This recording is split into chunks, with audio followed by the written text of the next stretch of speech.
একটা সুন্দর মুহূর্ত ক্যামেরায় আজকে বন্দি করেছি। আজকে এই ছোট্ট ছোট্ট ক্লিপগুলো আমাদের জীবনে অনেক কিছু খুশি এনে দেয় পরবর্তী ক্ষেত্রে যখন আমরা দেখি ভিডিওগুলো। তো সেরকমই একটা ভিডিও এটা আমার ফোনে ছিল, আমি অনেক আগেই ক্যাপচার করেছিলাম। তো সেটা আজকে আপনাদের মাঝখানে শেয়ার করলাম। ভিডিওটা দেখে আমার খুব ভালো লাগলো যে একটা বাবা কত সুন্দরভাবে তার নিজের বাচ্চাকে টাইম দিচ্ছে, যেটুকু টাইম পাচ্ছে তাকে নিয়ে বাইরে বেড়াতে যাচ্ছে, ঘুরতে যাচ্ছে, ছেলেকে টাইম দিচ্ছে। ছেলেও খুশি হচ্ছে যে না, আমি বাবার সাথে ঘুরতে বেরিয়েছি। যে অফিসে যেটুকু টাইম থাকে বাড়িতে যখন থাকবে ছেলেকে নিয়ে বেরোনো, এটাও তো একটা বাবার কর্তব্যর মধ্যে পড়ে না? সারাদিন মাই কেন ছেলেকে খাওয়ানো, পড়ানো, গা ধোয়ানো, সমস্ত কিছু একটা মায়েরই কেন দায়িত্ব থাকে?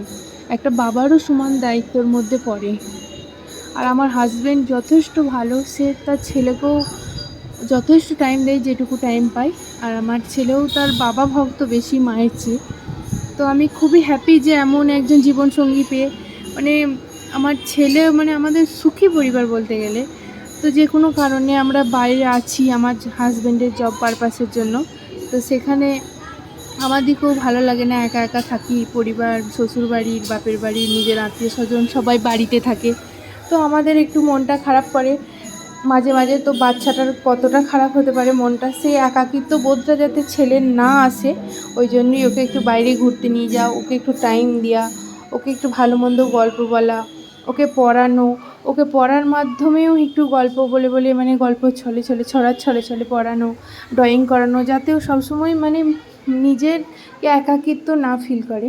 তো আমরা বাড়ি থেকে অনেকটা দূরে আছি, ওইখানে খেলার কোনো সাথী পাই না, একা একা থাকে সবসময়, ওই জন্য।